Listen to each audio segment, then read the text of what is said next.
Wait, one bride but two husbands that aren't hers? That doesn't make sense, does it? Oh! I'm giving you a mirror so you can look at what you're doing. Sloppy seconds, anyone? Let's rehash. You want the trash? I got it all for you. Let's rehash the mess together.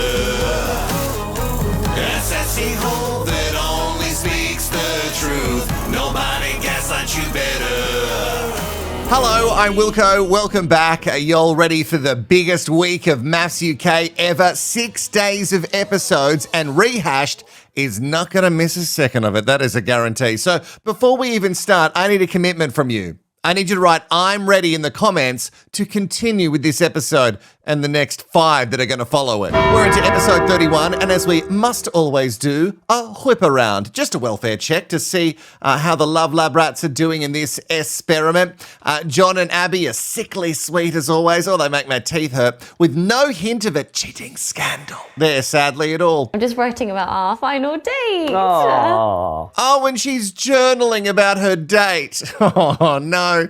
No, it's good. You continue being this perfect human who even journals, okay? I just want to see Abby, for 1 second, lose her shit. Maybe that could be my new kink. I hope she's journaling about John's hair at the very least. And a note: when we live together, hide the gel from John. He will find it. He will use too much. Oh, well, it looks like the gay boys have brought a third into the marriage now. You need to name him. Jennifer. You can't call him Jennifer. Why not? It's my altar. I call it what I want. Well, as long as that Jenny from the cock doesn't bring a pussycat home, Keye will be just fine with whatever you call him. We find out that Leisha is draining Reiss's essence physically, that we do know, and also mentally now. What's the bet that even after their disastrous final date, the confession of love and the "you're so brave" reply, I still can't get over it. You're so brave. What's the bet that Leisha and Reiss still had sex with the lights out by 10 p.m? That would be a safe bet, methinks. We need to separate the boys and girls. Well, each group has a peen and a lady lover added for extra spice for that guaranteed bitch fest, because some rejected Love Lab rats are coming back to the experiment, and it's really, really good for the science. And BT dubs, in case you're wondering, Reiss is dressed like this because he's come straight from a Guy Ritchie casting audition, okay? I have no other evidence that this is true apart from the hat, but I feel like the hat is enough for me to say that he's auditioning for, like, The Gentleman Season 2. Keye, in the lady group, because he's a gay, is also dressed like he's off to Poof Doof, with a clear sign that you've been warned. I guess he is surrounded by pussy here, and that is his kryptonite, so it's good for him to put up some boundaries and wear them. Jokes aside, though, this is one of the ugliest pieces of clothing on this show. And that's really saying something, because we've all laid eyes on 2 shillings, haven't we? Leisha told me she loved me. Oh. We kept that quiet. Wow, that's so nice to hear. Did you say it back? No, I didn't. We've had this day that was like all over the place. And then like, you're telling me now you love me. Oh, the group is shook just like Reiss was when he first heard it.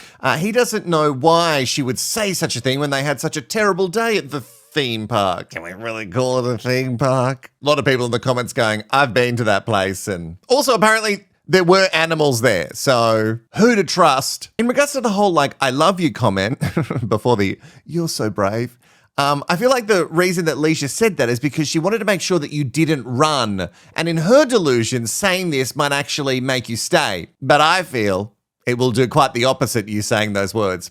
The other group, they react very differently. They're like, oh, how cute that you love him and that you told him. Very different reactions. When Dean and Sarah arrive, they are both boasting how they still talk every single day. And Dean's angle is, there's still a chance, but okay, baby boy. And then he does like his best Sarah at the end of this. Still talk to Sarah every day. Has anything happened?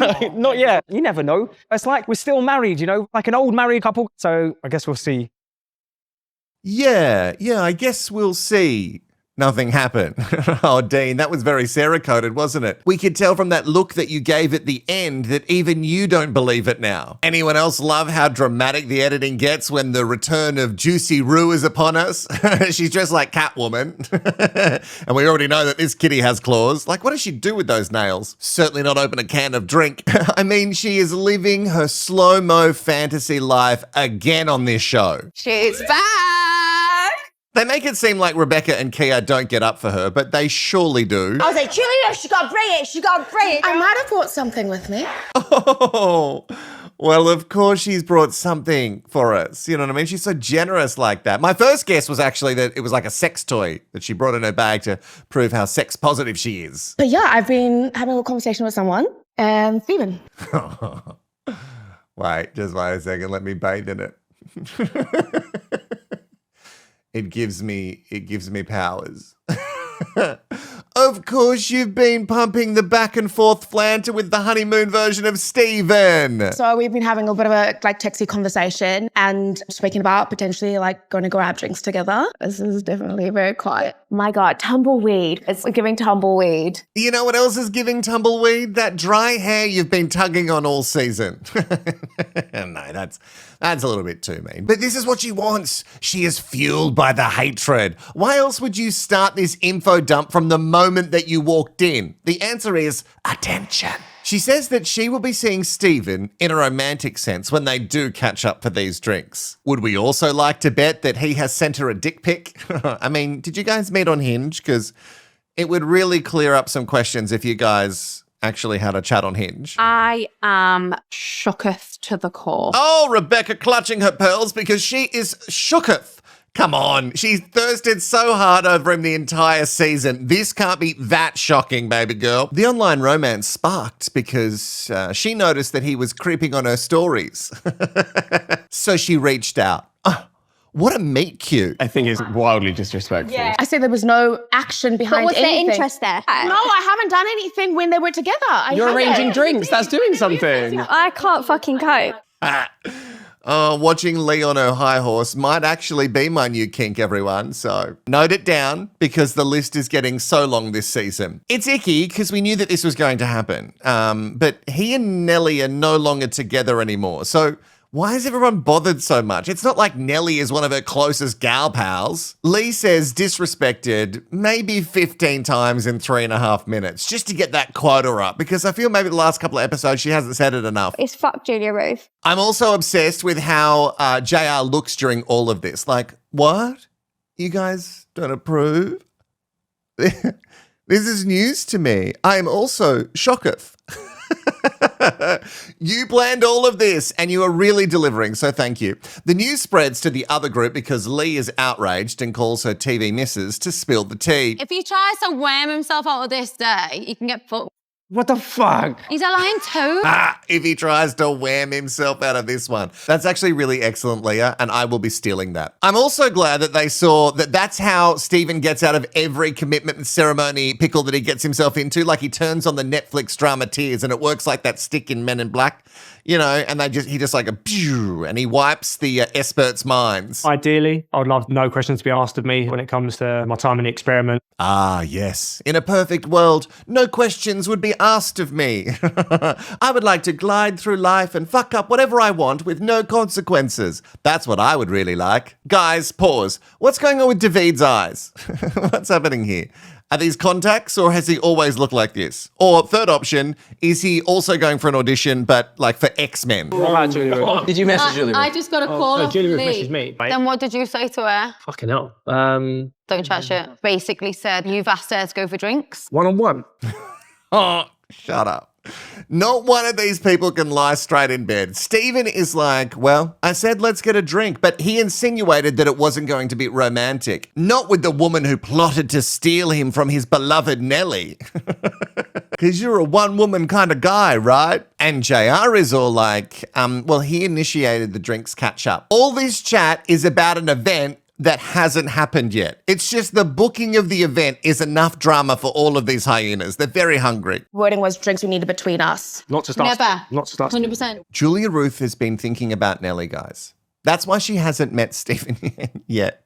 She just planned to. She's got a heart. I'm giving you a mirror so you can look at what you're doing. I'm not telling you anything you haven't done. You're Can't doing say you're now. thinking of Nelly and give 2 days. So then what long would be the right time? Not 2 days. How long? For this group, the limit does not exist. They would have lost their shit either way, and I love them for it. Great TMD. Oh, I'm wearing the right shirt today. Perfect. But we know that JR doesn't care about Nelly. That's what all of you haven't factored in. Why is this group so shocked that Julia Ruth isn't a girl girl's girl. Because I have proof, I have screenshots. This is not a one-sided thing. Steven's texted me and said that he could see us during partner swap week, him giving me a twirl, dancing to music and making pancakes for him. Music and pancakes anytime now. Oh, and she did my favorite thing. She brought receipts. Now, admit it, how many of you also paused the TV to get up close to see the text message receipts? Because I did the same thing, but I went a little bit further. I put it into Photoshop to see if I could sharpen it to read it all. I did this for you. I spent a lot of time on it, but I don't know if you could. Unfortunately, I couldn't read it. Just like print them out on A4 like Nelly, please. Steven won't hand over his phone to show the receipts. And why is anyone shocked by this? I'm bored trying to prove myself. I'm just bored of trying to prove my innocence when it comes to showing the messages. I don't need to show it to the group because I'm not here for that. Oh, he's so bored. He's so bored of showing proof, which is weird because now, like on socials, he loves showing his half-assed receipts. It's weird that you were bored of it and now you're not bored of it. When Devaney and Mr. Hot Dogs walk in, anyone else notice his height when he stands next to Bailey?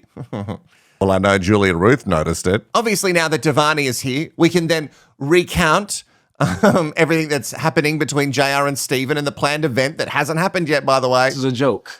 Why in the world is she even messaging Steven? Ooh, more faux outrage and shock. And when questioned if she'd been in touch with Devaney, And he was like, I missed you and that, but You were too I busy know messaging that everyone else's husbands. Kia. Sorry, I thought I said that much quieter than I did. you said it as loud as you planned to say it. I can see through your sassy bullshit, Kia. What you're doing now at this little brunchy thing I do on a daily basis here on the channel. There is no way that everyone is so outraged by it. And you know what? Let them have each other. Like Devaney said, they both deserve each other. When Anita arrives, for a second, I'm like, oh, who's this? Oh, she was on the show. Oh, right. She has not reached out to Paul, and how could he find her when he knows nothing about her? I love when Anita is sitting there talking about how she cut her losses early because that was the best thing for her, and the edit keeps showing Leisha. Very shady behavior, editors. That's very shady. Like, I love it, but it's really shady. I got a message from Maeve today. She knows something. There's a rumour. Oh, of course you've heard a little bit of scuttlebutt. I'm actually shocked that Sarah isn't more in touch with Joe than Maeve.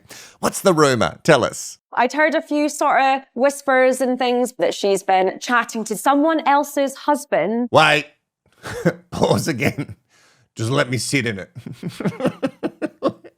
Let me sit in it for a second. Because sometimes the feeling of impending tea is much better than the tea itself. So I just want to soak in the anticipation of it all. Look, my brain says that JR probably just fucked Jim Rat Tats. Please don't be lame. Please at least have them have done something and not just texted each other. But actually crossing Maeve seems risky. You know, like a couple of drinks deep with her, a murder could be on the table with this Geordie. Have we heard anything from Maeve's exes in the media? No. And why? Because they're all dead. Where you been, like? Do you know? Go on.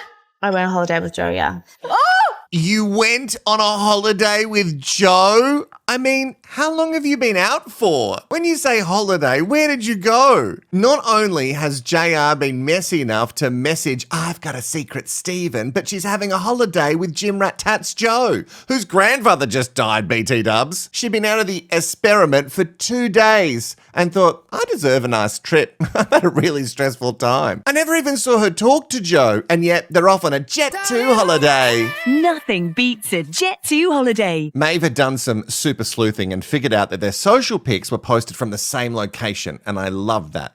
I love that, ex who wants to figure out where he is.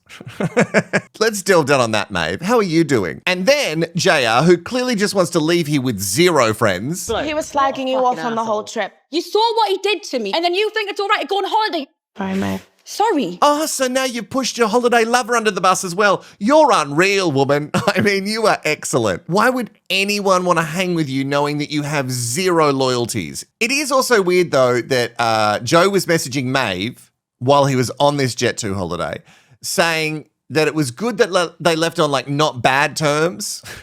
If you think that that was not bad terms, I'd like to actually see your version of what bad terms look like. You are delusional, mate. Also, JR not sorry. Clearly, she planned all of this and I love it. You're a horrible human. Whose idea was it? Who started it? Was it you? Was it him? Simple as. Who was it? I don't know who's shouting at like that. Just so we're aware, it's just platonic. Have you slept with him? Yeah. Ah, let me soak in it. Of course she has. And when the Geordie finds out she is slipping and sliding into Steven's DM, she makes a noise that only dogs can hear. Sarah is trying to hide under her hair, which isn't going to help, honey. And I gotta say, I love how scandalous all of this is. Apparently, Joe was going to go see Maeve in Newcastle after this Jet2 holiday, which is wild that he said that. Why the fuck would he do that? What the fuck? I agree, Sarah. It makes all of your faces and comments about Dean look like a walk in the fairy garden. When Nelly arrives, Rebecca is whispering like, brace yourself. It's worse than you could ever imagine. Like when you say worse, you mean better, right? Admit it. It's great trash, mess and drama, no matter how bad it is. Is this how you behave with your normal female friends? Clearly we're not friends. And we won't be. When did you think you and Julia Ruth were friends? Like, I'm also not here for Nelly on her high horse. I don't want to watch that. So do you regret sleeping with him? Yes, especially because he fucked me over as well. And now I'm more into what happened with Joe and JR. Like, why did he fuck you over? Like, fuck you and then fuck you over. But we can't get into that because of all of the noises that Nelly and Maeve keep making. Cheat! Like, shh. We want all the trash, mess and drama. You can feel your faux feelings later. Their husbands are dirty, dirty, dirty little boys. And what does that make you for chasing them? I think you might be well suited to each other. People keep saying that, but stop trying to put her off, Steven. Tell her, like, he's a great guy. That's how you get back at her. Let her do it and then find out for herself that he's terrible. Steven, I'm telling you what I have done. What you want to do, I'm not questioning what any of you decide to do with your life. And that's how None of us have been naughty. Yeah, guys, he's telling you what he has done. And he doesn't want to hear your opinions about what he has done. He just wants to do the thing and then live his life. No matter who he hurts, it doesn't matter. Oh, God, I still can't take Reiss serious with this hat. Or John serious with this hair. Look at it. In the dying moments, also the way that he sits. Anyway, in the dying moments of this episode, it is revealed that the lady lovers have still not been intimate. And I guess JR was right about something in this show after all.